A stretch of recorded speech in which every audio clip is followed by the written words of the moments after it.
Qualquer país que se alinhar com as políticas anti-americanas dos BRICS será taxado com uma tarifa adicional de 10%.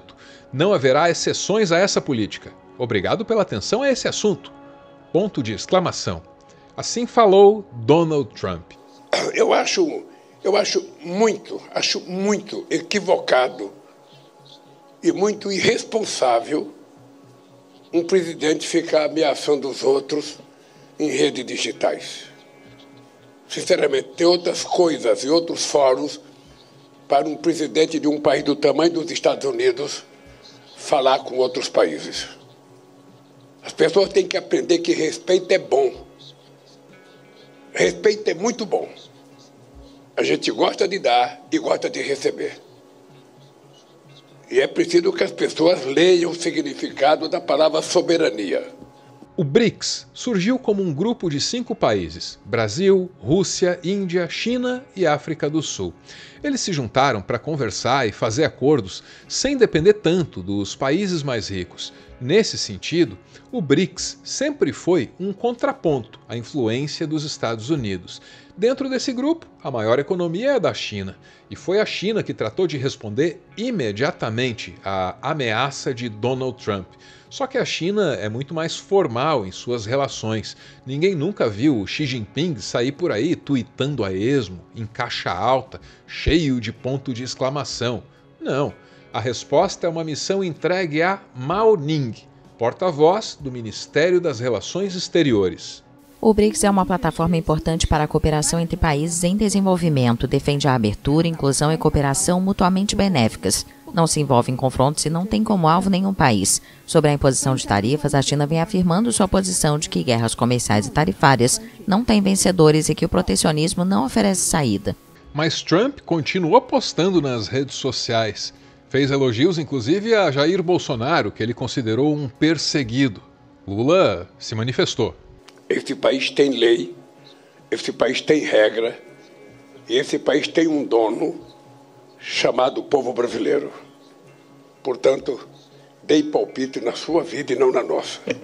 Quando o BRICS surgiu, com 5 países em 2006, a primeira reação da diplomacia dos Estados Unidos foi fingir que nada estava acontecendo.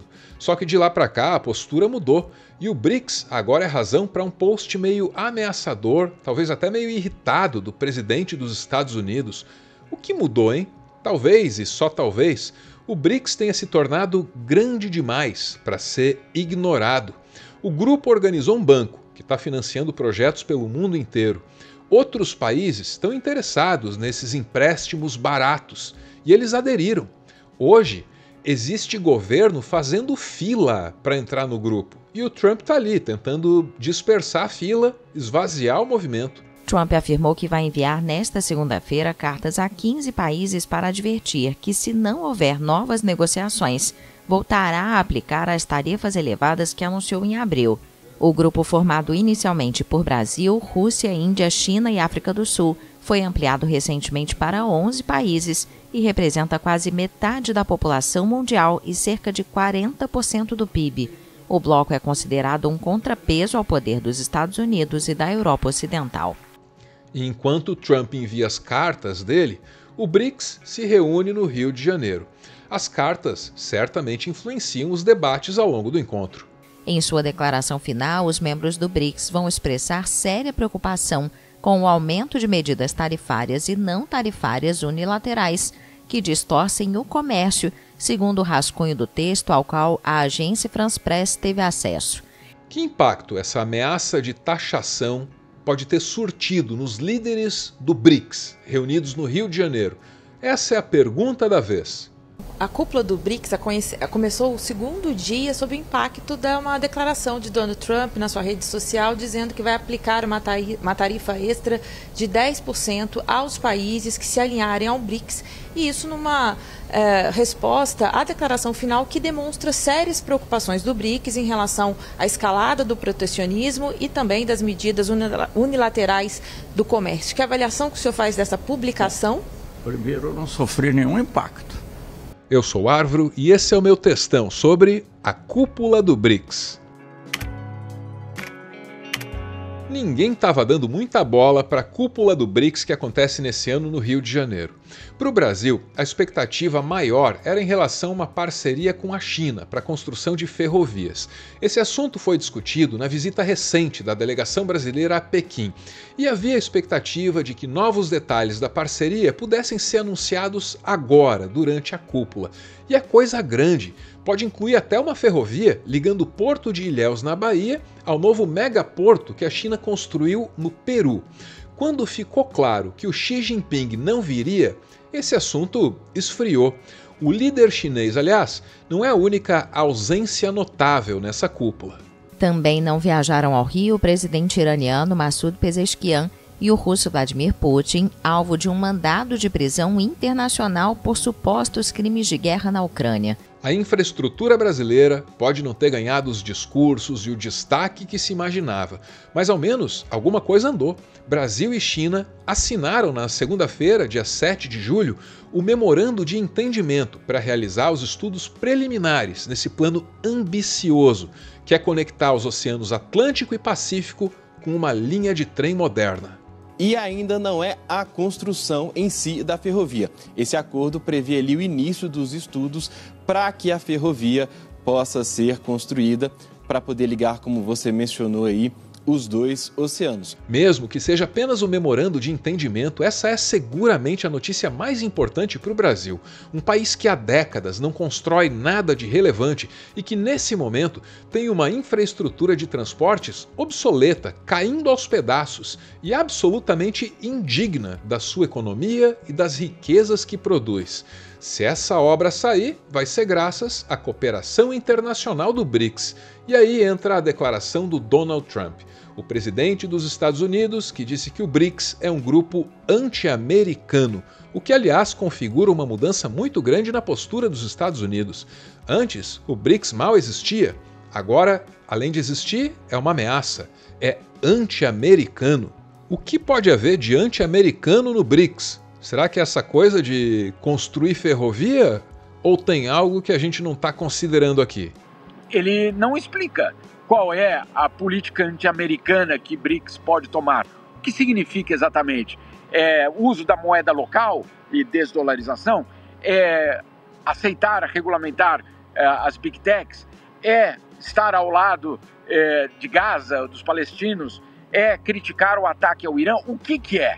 Ele não explica, obviamente deixou isso em aberto, deixou, na verdade, um cheque em branco para ele poder fazer o que ele quiser, alegando que, claro, não quer que nenhum outro país se alie ao BRICS. De fato, quase todo o discurso de Lula na abertura da cúpula é um discurso crítico aos interesses e às ações que os Estados Unidos têm tomado diante do mundo.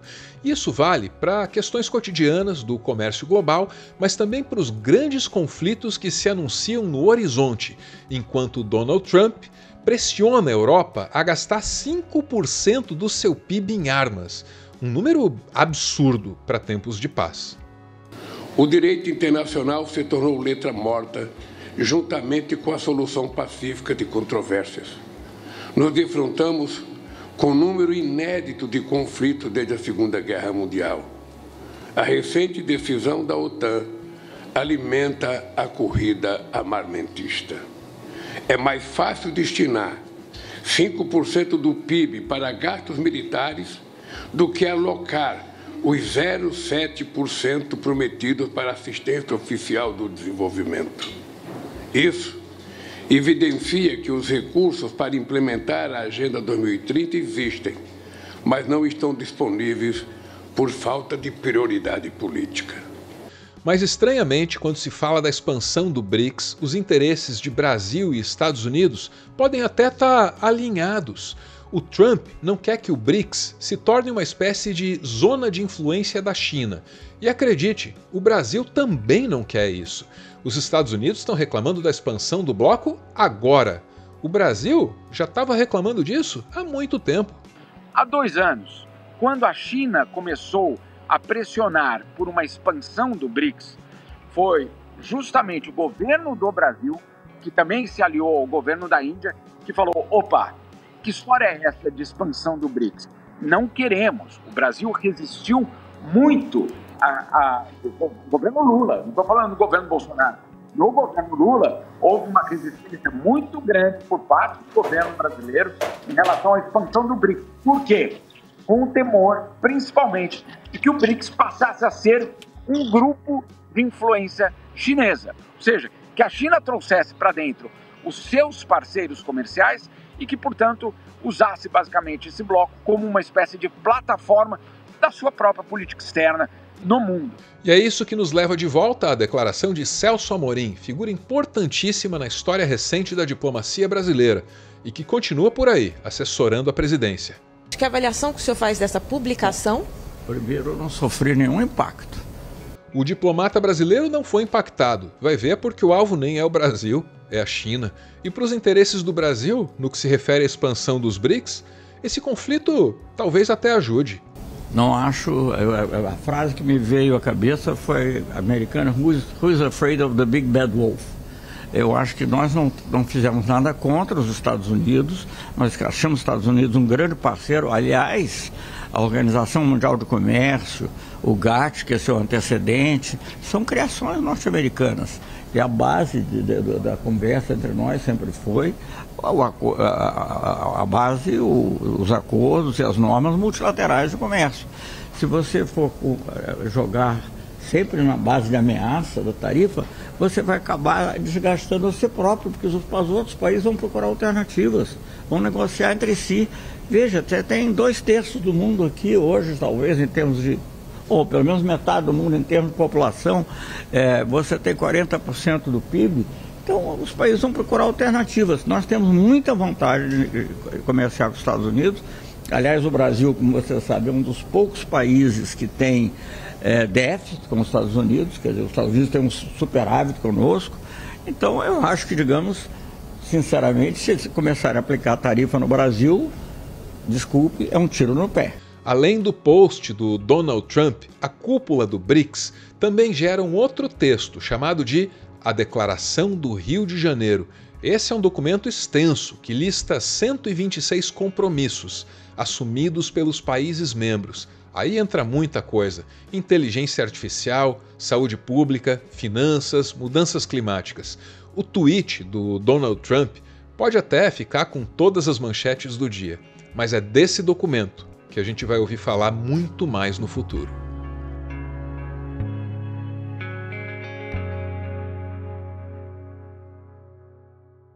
Muito obrigado por ouvir o meu textão até o final. E cada textão é seguido de um PS, são as mensagens dos nossos apoiadores. Você também pode fazer parte, também pode vir com a gente. E saiba, a gente vai longe. Esforço aqui tem. Hey, listen. PS, ninguém chuta cachorro morto. Há um tempo atrás, o secretariado do Trump falou de que eles estavam querendo, abre aspas, retomar nosso quintal, fecha aspas. Porque o canal do Panamá estava com muita influência chinesa, né? Exatamente. O secretário de Defesa dos Estados Unidos chegou a dizer que a América do Sul, a América Central e também o canal ali do Panamá é o quintal dos Estados Unidos. E justo quando a conferência é aqui no Brasil, ele responde em um tweet, em uma conferência a qual ele nem estava, mas com certeza ele estava acompanhando, porque no momento da conferência, ele vai e posta no tweet de que quem participasse desta... Quem colaborasse com o BRICS seria taxado em 10% a mais. E eu acho engraçado como ele termina, né? Ô Jamil, agradecemos a sua atenção por isso. Agradecemos a sua atenção por isso. Uma parte significativa dos homens tem essa questão. Não consegue falar, conversar. Tem que falar pelas redes sociais. Ele oferece para as redes o veneno que elas usaram para crescer. O que dá audiência é treta, né? Eles perceberam que treta, a polarização, aumenta o fluxo, aumenta o quê? Os anúncios e aumenta a quantidade de dinheiro que eles ganham, que é a única coisa que importa para eles. Eu assisti um discurso agora do Vladimir Putin na cúpula do BRICS.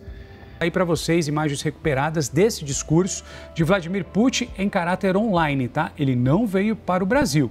dizendo o seguinte, que os BRICS representam 1/3 da superfície terrestre e quase a metade da população do planeta. На страны БРИКС приходится не только треть площади земной суши и почти половина населения планеты, но и 40% мировой экономики. А совокупный ВВП по паритету покупательной способности. É muita gente, né? O esforço pela substituição do dólar, Brasil envolvido, compensa o risco. Avante, BRICS! Вместе мы обладаем поистине огромным политическим, экономическим, научно-технологическим и человеческим. Eu sempre fico ansiosa para chegar no final, quando o vídeo, né, quando o Álvaro manda o vídeo pronto, para chegar no final para ver quais pedacinhos ele foi lá, tirou de cada áudio nosso e linkou um com o outro, de que forma. Eu tenho achado isso muito legal.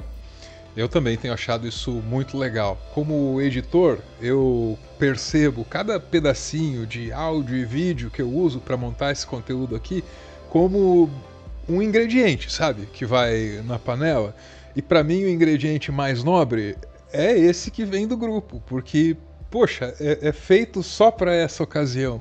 Eu valorizo muito e tem sido um desafio criativo muito estimulante juntar essas participações no final.